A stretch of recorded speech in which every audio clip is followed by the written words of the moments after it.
selamat datang kembali di Dimex Forex Insight. Masih bersama saya Firda sebagai host. Nah, traders, episode kali ini kita akan membahas berbagai data ekonomi penting yang akan mempengaruhi pasar keuangan global selama minggu ini, mulai dari tanggal 9 hingga 15 Juni 2024. Dalam minggu ini, kita akan menyaksikan berbagai peristiwa besar seperti European Parliamentary Election, libur bank di Australia dan China, serta rilis data ekonomi utama dari berbagai negara seperti Inggris, Amerika Serikat, Kanada, Australia, dan Jepang. Kami akan mengulas secara mendalam dampak dari angka-angka ekonomi yang dirilis, termasuk perusahaan jumlah klaim pengangguran di Inggris, data GDP, inflasi CPI di Amerika Serikat, serta kebijakan moneter dari Federal Reserve dan Bank of Japan. Selain itu, kami akan membantu Anda merancang plan trading yang efektif untuk memanfaatkan volatilitas pasar selama periode ini. Oke, di kesempatan kali ini tentunya Firdaga sendiri bersama salah satu narasumber trading analis dari Dimex, yaitu Miss Dina. Halo Miss Dina, gimana kabarnya? Alhamdulillah baik. Alhamdulillah, bertemu lagi ya bersama Sobat Trader YouTube di Dimex Official ini di Dimex Forex Insight. Oke Miss, kita kali ini mungkin akan ngebahas mengenai data-data ekonomi penting di minggu ini. Ya. Oke, lanjut langsung pertanyaan pertama ya, Miss. Ini mengenai European Parliamentary Election. Nah, Miss, apa dampak potensial dari European Parliamentary Election terhadap nilai tukar euro di tanggal 9 Juni ini?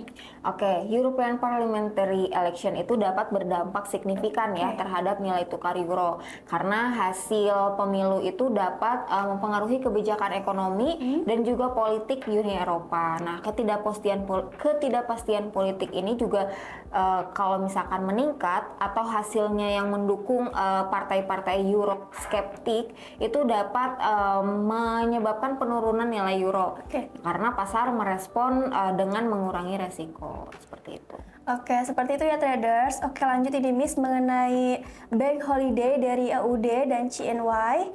Nah, bagaimana Bank Holiday pada tanggal 10 Juni di Australia dan China mungkin mempengaruhi volume perdagangan dan volatilitas di pasar forex? Oke, Bank Holiday di Australia dan China itu pada tanggal 10 Juni ya, kemungkinan akan mengurangi volume perdagangan dan volatilitas di pasar keuangan. Di pasangan uang yang melibatkan AUD atau Australian Dollar dan Chinese Yen ya. Chinese Yuan. Ya, dengan bank-bank utama yang tutup, aktivitas trading pasti akan berkurang sehingga pergerakan harga mungkin lebih tenang dan cenderung mengikuti tren yang ada tanpa perubahan yang signifikan. Oke, seperti itu ya. Oke, lanjut pertanyaan ketiga ini mengenai Claimant Count Change atau GBP.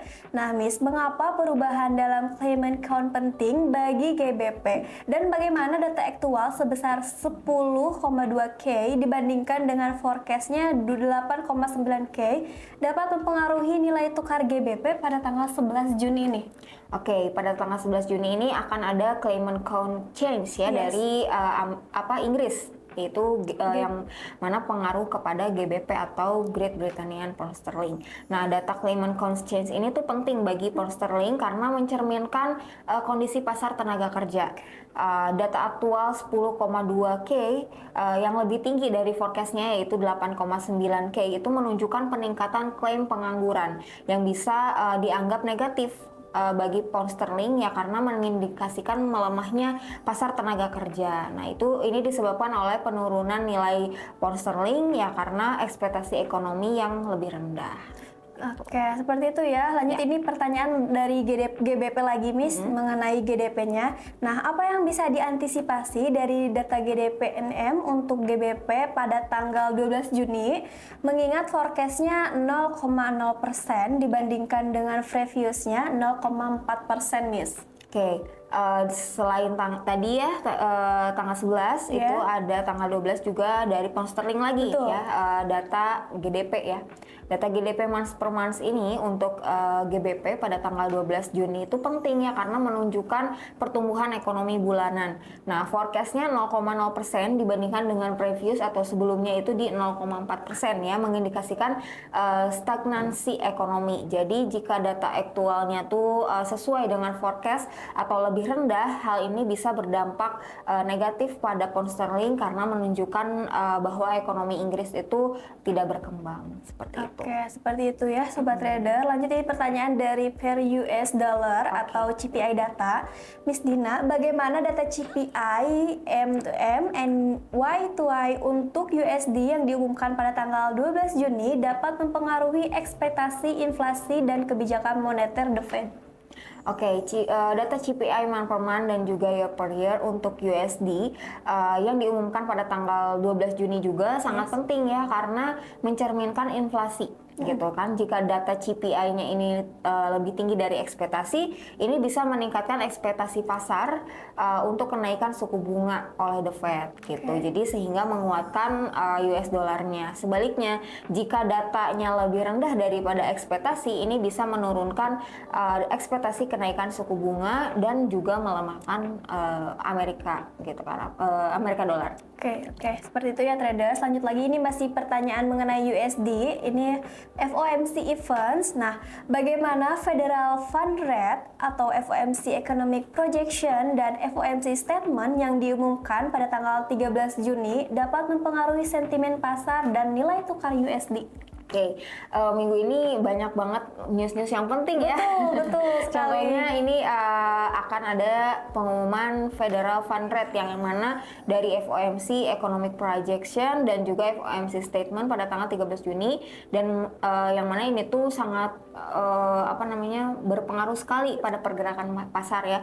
Dan ini akan sangat mempengaruhi sentimen pasar. Nah, jika The Fed memberikan sinyal hawkish atau menyukai kenaikan suku bunga atau menaikkan suku bunganya, US dollar ini kemungkinan akan menguat, dan sebaliknya juga jika The Fed memberikan sinyal dovish atau menyukai penurunan suku bunganya atau tidak menaikkan suku bunganya, kemungkinan US dollar itu akan rendah atau melemah.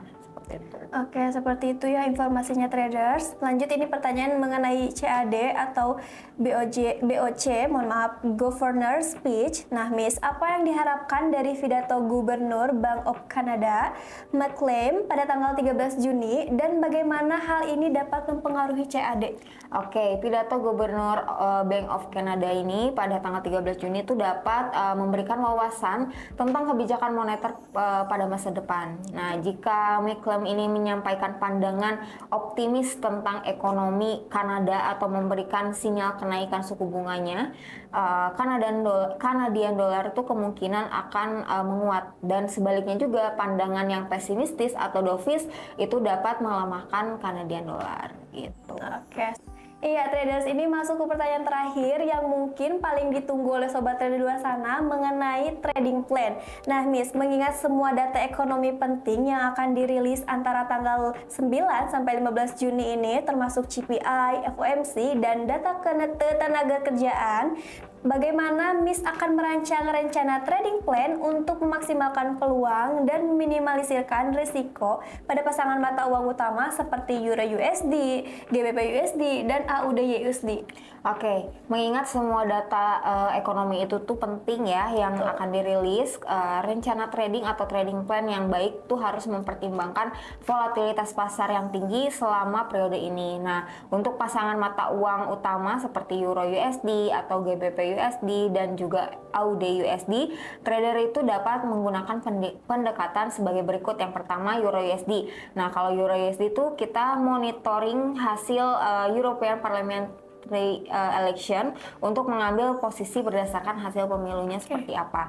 Nah, lalu kalau misalkan untuk GBP USD, nah ini pantau data claimant counts dari pound sterling dan juga GDP Inggris. Nah, jika datanya negatif, pertimbangkan posisi short atau sell pada GBP USD gitu. Kalau misalkan datanya negatif dan sebaliknya.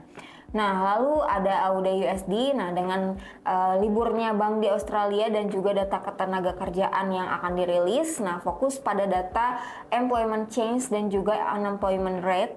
Data yang lebih baik dari perkiraan itu akan dapat menguatkan AUD USD gitu.